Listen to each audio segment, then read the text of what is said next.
So about 2 years ago, my dad told me a quote for the very first time. The first time I heard it, I thought it was completely false and over-exaggerated and just not accurate at all. At that time that he told me the quote, I was just leaving the Christian church. I still had all my beliefs. I still believed everything in Christianity. And I had just left the church. I still had the mindset of a Christian, and I just didn't believe this to be so. Over the past 2 years, as I've gone through my journey, leaving Christianity, leaving religion as a whole, I have pondered this quote and thought about this quote over and over again. It's resurfaced in my mind, and I finally come to the conclusion that this quote is probably, number one, true, and number two, might even be overestimating humanity just a little bit. The quote is by George Bernard Shaw. It says 2% of the people think, 3% of the people think they think, and 95% of the people would rather die than think. Let that sink in for a moment. 2% of the people think, 3% of the people think they think, and 95% of the people would rather die than think. That's a little confusing when you think about it. So let me just throw out some numbers. Number one, if you take the Earth and round off and say there's about 7 billion people on this planet, 2% of those people are 140 million. 3% are 210 million. That seems like a lot. 150 million people who either think or think they think. But then you look at the rest of the people who don't think, and that's 6.65 billion people. That is a lot of people. So I'm not going to leave you with this quote to think about and ponder for the next 2 years and hopefully get your opinion 2 years from now, if you still even remember the quote. I'm going to give you an example, and I'm going to take a group of people as a whole. When you look at religious people, what percentage of religious people would you say think? Is it 10% or 20%, even 50%? My calculation, in my own personal opinion, is that roughly about 0% of religious people think. And I'm taking religion as a whole. I'm taking Christians, people who are Islamic, Mormons, Jehovah's Witnesses, all of them. I think about 0% of them think, because if they took the time to think and question and see what makes sense, they would realize their religion doesn't make a lick of sense, and it just doesn't add up. It doesn't. Religion is meant to keep you where you're not thinking. If you've ever had a conversation with a religious person, whether it be a Christian or whatever, you will understand exactly what I'm talking about when I say that you will get somewhere faster when talking with a brick wall than when talking with somebody religious, because religious people have a closed mind. They don't want to hear what you have to say. And a lot of religious people try to say, no, I have an open mind, but they don't. Because when you start getting in, and when you start asking them tough questions, and you start asking them the questions they can't answer, they get mad. They get mad and they walk away. Or, perfect example, I was watching a movie the other night called The God Who Wasn't There. I would definitely recommend you watch it. It's on Netflix. It's a documentary. It's really, really good. It's about a man who used to be a Christian and was raised in a Christian school. So he goes back to his school to talk to his principal, and he's asking the principal the tough questions. Does the principal agree with indoctrinating children and teaching them something that they don't even know is true 100%, that's just their faith, that's just their opinion? After so many questions, the principal asked the guy if he could ask him something off camera.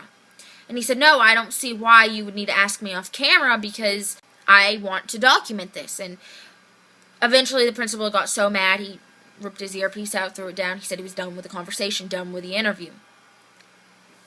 Christians don't want to be asked the tough questions because they can't answer them.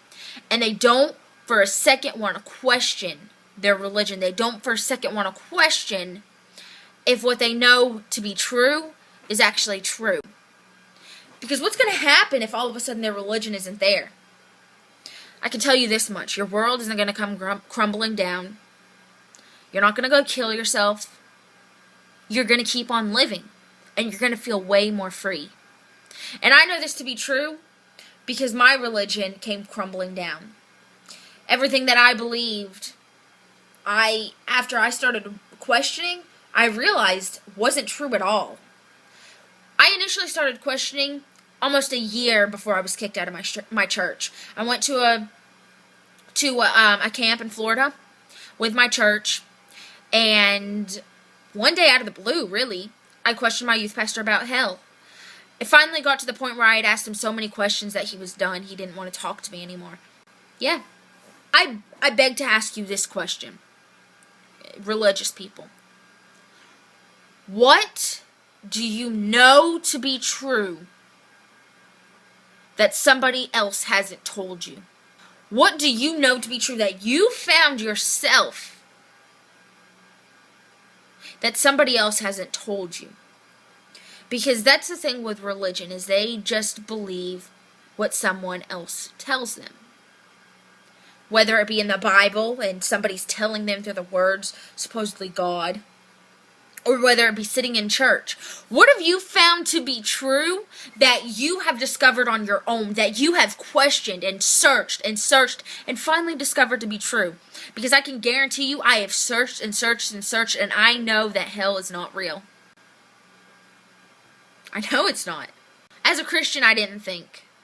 I didn't know how, and I was urged not to. You know, I was always told, don't question God. Don't question if God knows what he's doing. All this stuff, don't question, don't think, is how it translated. Don't think about it. Just listen to what we're saying and give us your money, and everything will be fine. We'll take care of you, is how it works. My dad is very influential in my life, in the way that I think and the things that I question.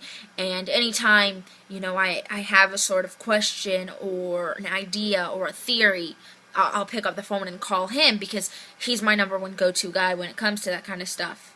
My dad is very influential. He's very full of wisdom, and he's definitely helped get me to where I am today. My dad was raised in a cult, and switched to Christianity, raised me in Christianity, and eventually left the religion about the same time that I did, probably a few months before.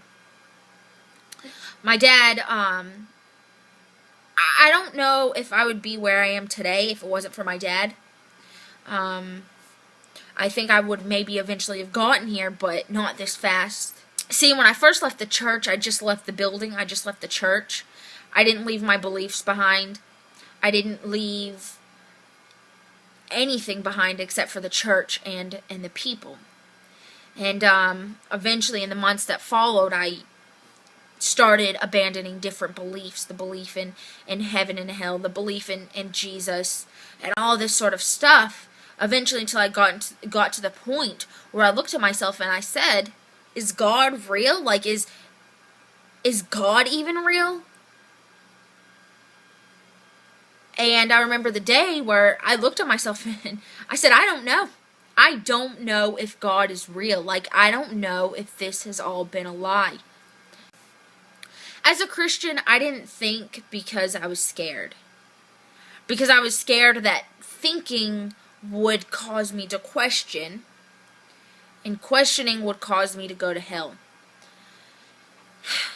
And I was also scared because this was something that I had known my whole life. At birth, I was born into a Christian family. I was born into learning about Jesus. I was born into learning about God, learning about heaven, learning about hell. It was something that I had known my whole entire life.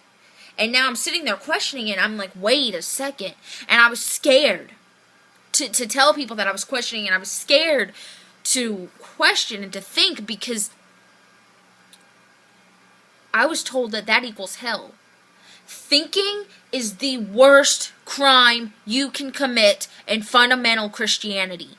Period. Thinking is the number one crime that you can commit in fundamental Christianity, because once you start thinking, that's when the churches stop losing your money. They want to keep you down so they can get your money. And I'm sorry if this offends anybody. I'm sorry if this presses anybody's button, steps on anybody's toes. But churches don't want you to think, because number one, they want to have control over you, and number two, they want to have control over your wallet. That's it. But you can't always blame the pastor. You can't always blame the people in the power in the church, because they probably believe the same thing that you do. And it just goes all the way up. From a Christian to a pastor, to that pastor's mentor, to that mentor's mentor, and it just keeps going up and up and up, and then all of a sudden you realize, wait a second, 95% of these people don't even think. And we're right back at the beginning. 2% of the people think. 3% of the people think they think. And 95% of the people would rather die than think.